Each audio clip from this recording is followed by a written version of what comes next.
Radio Row, and quite a day today. We've had Zion Clark, we've had Rich Gannon, and I think I'm going to go half outside the box, and we've done too much football while we're here. So I want to bring in a guy that I think is just a legend. You hear the name, and there's been so many things that he's been a part of. But Matt Doherty joins us today, and if you don't know who this guy is, he played for North Carolina. He was on those amazing teams in 80-84. And of course, they won a national championship. He happened to play with, that team. I mean, the names on there, Matt: James Worthy, Sam Perkins, Kenny Smith, Brad Doherty. Oh, yeah, you were part of that. That's right. I was a very small part of that, Dave. But the reason you're here today is you've got this amazing book out. And for people that don't know the rest of your story, you went on to coach at Notre Dame, you went on to North Carolina, a couple other schools, and then suddenly in 2003, you were forced to resign. I don't know why. I don't think a lot of people know why, but this book is a big part of that, where it's Rebound, From Pain to Passion, and this is your story in your words, and it's a great book. You can get it at Amazon. There's also a website that you can get the book that Matt will talk about a little later, but it's about life lessons. It's not just about rebounding on the court, but from where you've been, the pain that you've gone through off the court, the other things, the setbacks, but you have rebounded, you've overcome it. And being born without legs, I can appreciate where you've been. And because I've had those pains, and my passion led me to a career in TV and working with you at ESPN, and being around Dickie V and all these amazing characters that we've been a part. But tell us, one, what was this time you had to write this book? What was the need to write this book? Was it therapy for you? Was it an epiphany? Like you could have written a book years ago about what you've done. Well, first of all, Dave, I'm humbled to be talking to you. I think life's nothing but perspective, and here I am talking about pain to passion, right? And all I did was lose a job, a career. You were born without legs, man, and you could easily be bitter. And you've made your mess your message. You're inspirational. I don't know you real well, but looking at your website, I should be interviewing you. So all right, well, we got time, but yeah. Thank you. This book, though, was it therapy? Did you have an internal need? I mean, why now? All the above. When I got run out of town in 2003 from my alma mater after leaving a great job at Notre Dame, my first year I was National Coach of the Year. We won the ACC regular season title, tied with Duke, and then next year we weren't good at all. And then my third year we were rebuilding, and then they decided they want to make a change. It was very painful. I think that when you go home and we talk about family and the family kicks you to the curb, it hurts. And I try to take the high road and act like, nothing happened. My wife had a great line. I think she stole from Sheryl Sandberg, who is a legendary CEO, female CEO, said, when you're getting run out of town, get out in front and make it look like a parade. So that's what we try to do.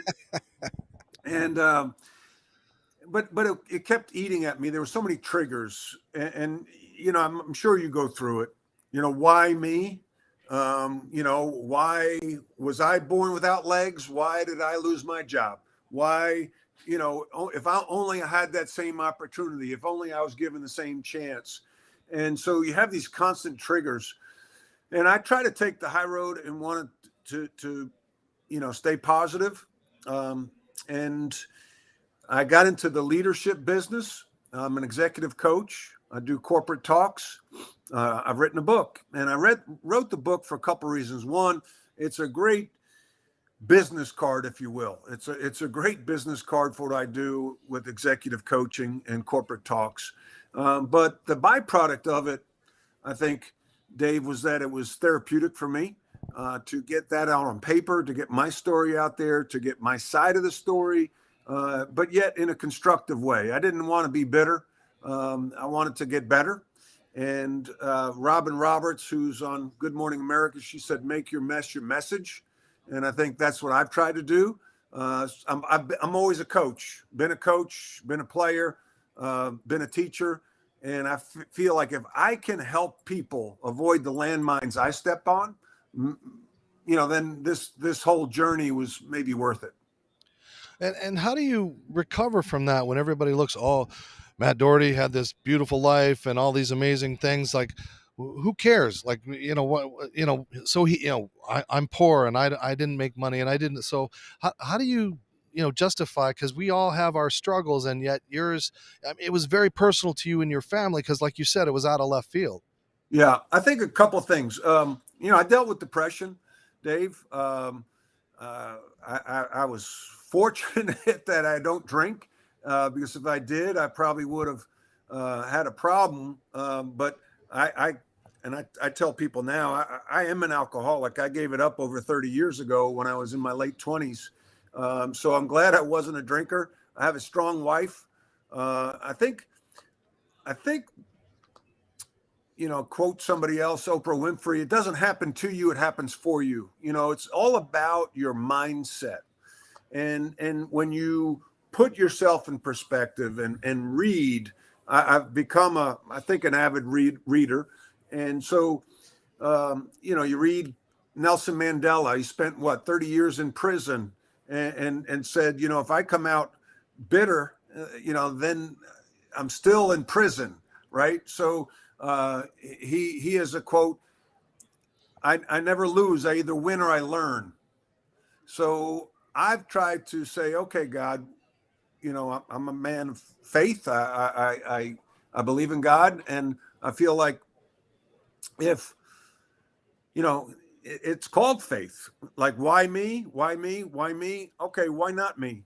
And now, God, what do you want me to do with it? How do you want to work through me? And I feel like if I can be a little bit of a minister with leadership and maybe sprinkle some Jesus on top, that's a pretty good Sunday that I can offer to people.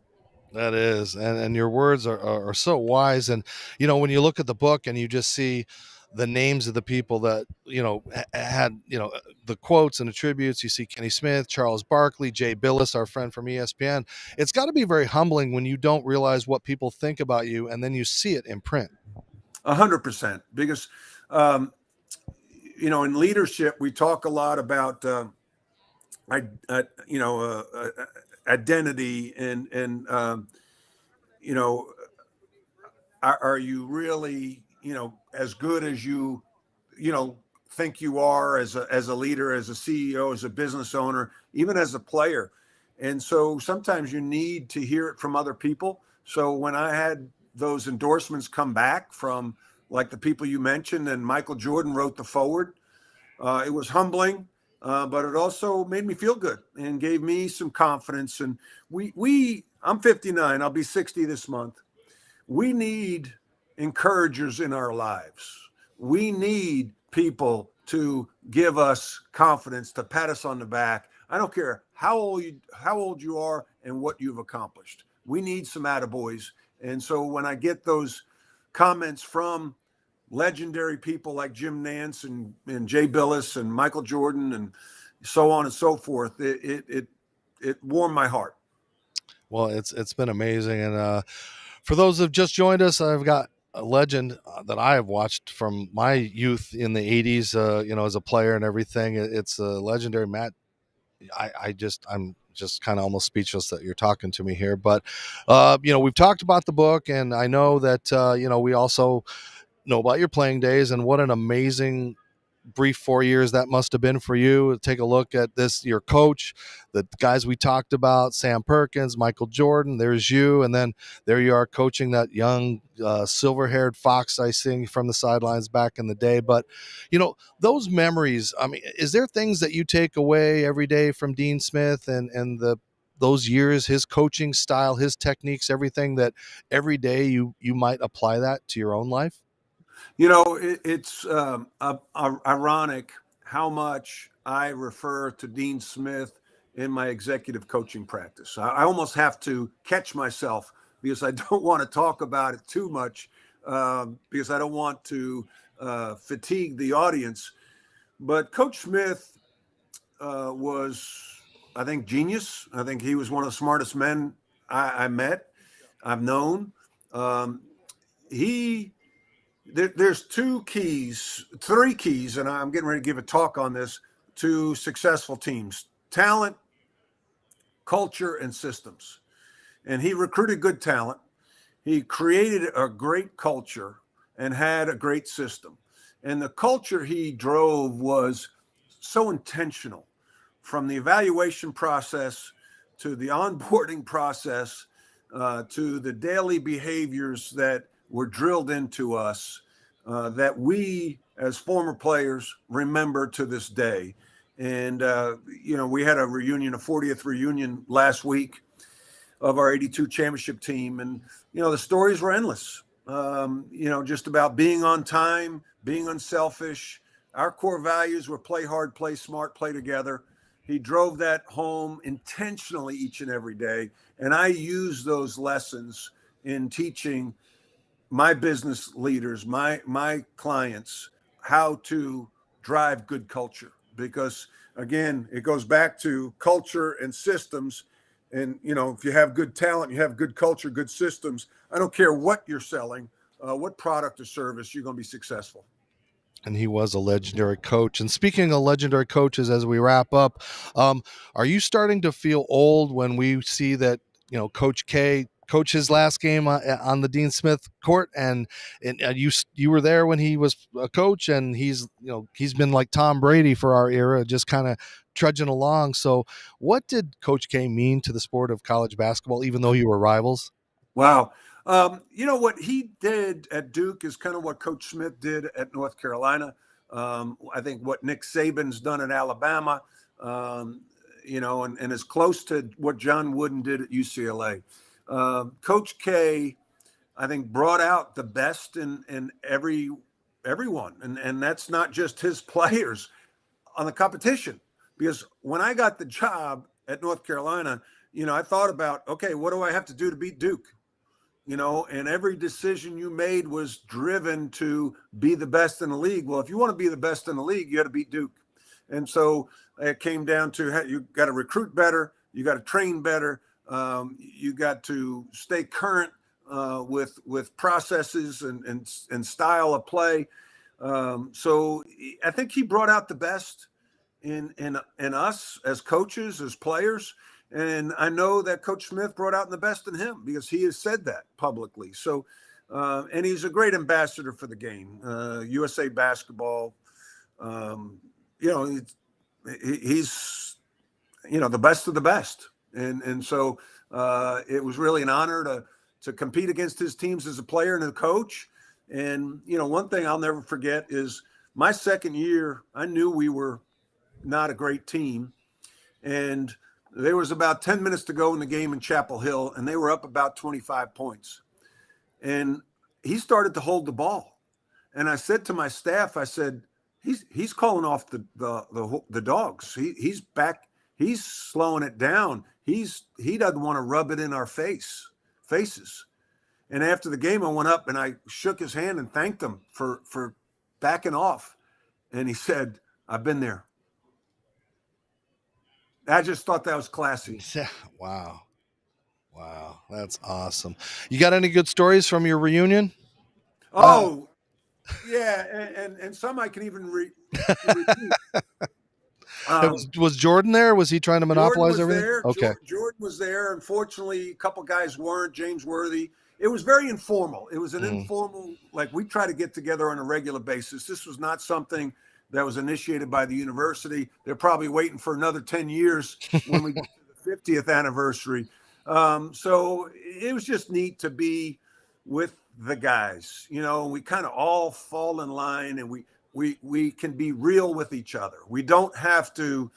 I talk about in leadership wearing masks. Masks are burdensome. We try to impress people.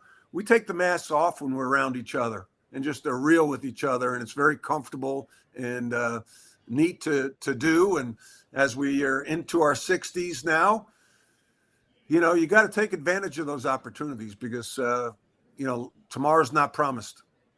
Speaking of opportunities, make sure that everybody watching, you either go to Amazon.com or go right to the website itself. Matt, where can they get this book if they don't go to Amazon?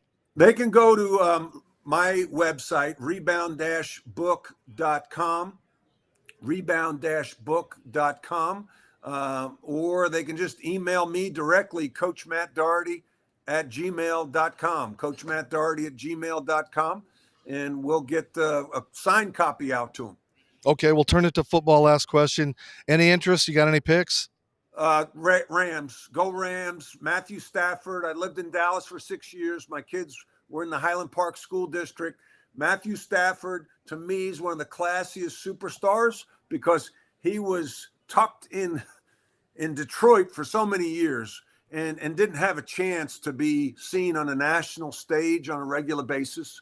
I think now we're getting to see how really good he is, and I hope he wins the Super Bowl. Well, I like that. I think that's kind of what everybody's thinking. But and the underdogs are cute too. You never know. Hope it's a good game. But Matt, thank you for joining me. The pride of East Meadow, New York. It's great to see you. You still playing hoops at all?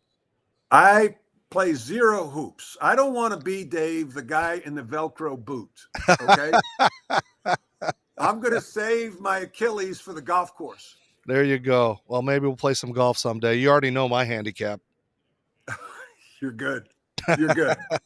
All right. Hey, it's really an honor, Dave. Thank you for being just your spirit. And by the way, us number 44s, we got to stick together. I was very, I wore 44 because of Reggie Jackson, because, people stared at me when I played sports, and he, I always figured if they're going to stare at me, I need to put on a show. And Reggie always came through under the pressure. He was the stirb, and he gave a little more than you would like somebody to say, but I always appreciated what he could do under pressure. So that's my 44 story. What's your 44 story? Well, I tell you what, I chose 44 because looking at jerseys, I always like 44 because of Reggie Jackson, Pete Maravich, Jerry West, Kelly Tripucka, Adrian Dantley.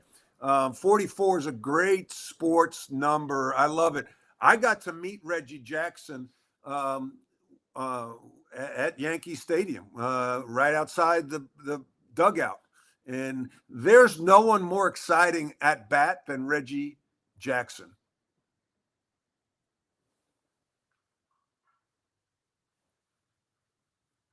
All right, I think we're frozen.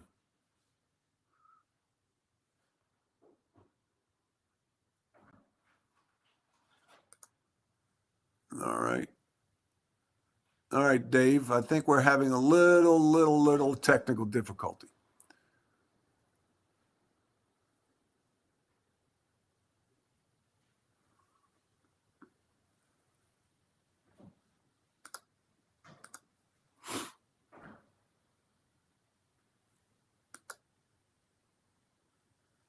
There we go. Dave, thank you very much for having me on.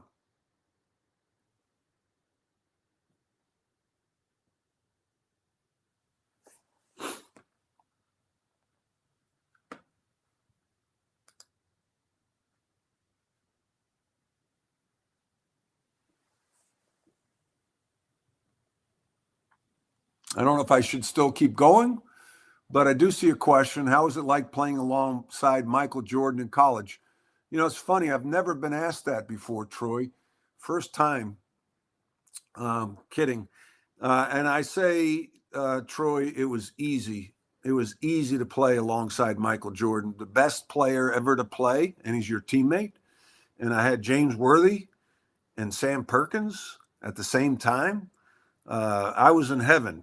Jimmy Black and I could feed the ball to any three of them, and chances are they were going to score. Michael, all he cared about was one thing, and that was winning. So it was just an honor and a privilege to play with him.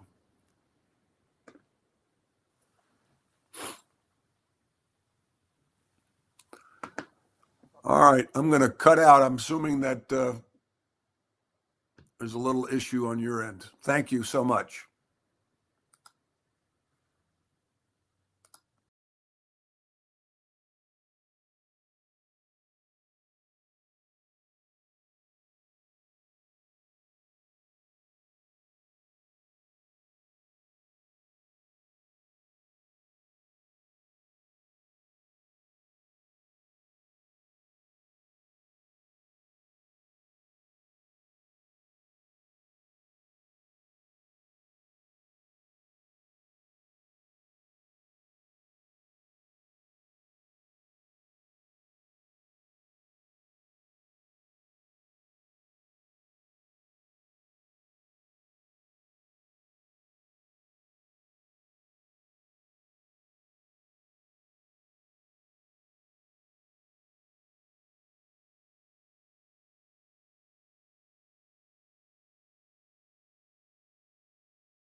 How's everything going today?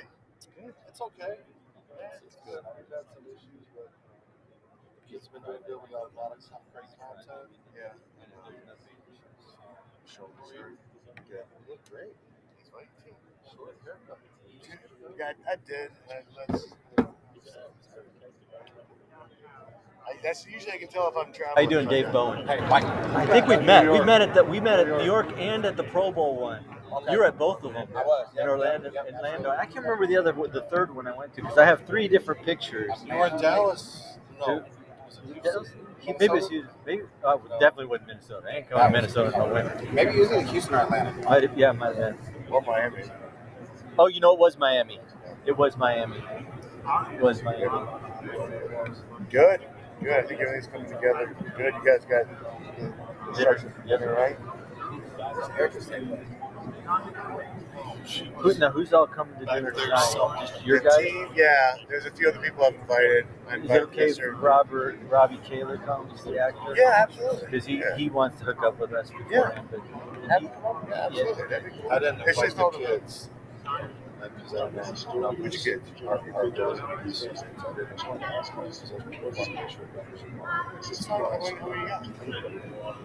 6. Let's go back to Valley Health and tell them I need to kick up. It's all right. We'll make money more along the way. No, we will. We actually had our owners retreat last week, and we thought I'm meeting with WebMD at 9:30 in the morning, and I'm gonna tell them what they're missing out on. I'm gonna show them some pictures from today. It's people they get to meet and some things. They'll get another chance May 1st. I'm looking at doing one in Jacksonville, Florida. Okay. I'm looking to tie in with the Jaguars. I've got a Sierra Delta Golf tournament May 2nd with TBC Sawgrass anyways. Now, I saw Tony Baselli on the list. Are you interviewing him? Do you know Tony really, really well? Yeah, I got to get with Rick before. So Tony is like the ambassador of the Jacksonville Jaguars. Tony Baselli, yeah. Oh, okay. And so I'm talking years ago. He's got a partner, Jeff Novak, which it's a long story, but him and another one of the partners, Bill. Running a team, right? Anyway, they started a company together, and I did business with them. And Tony's just an incredible. Yeah, no, I'd love So I'll to. try to connect you guys. I'm talking with Fanatics too, because they're right there in headquarters.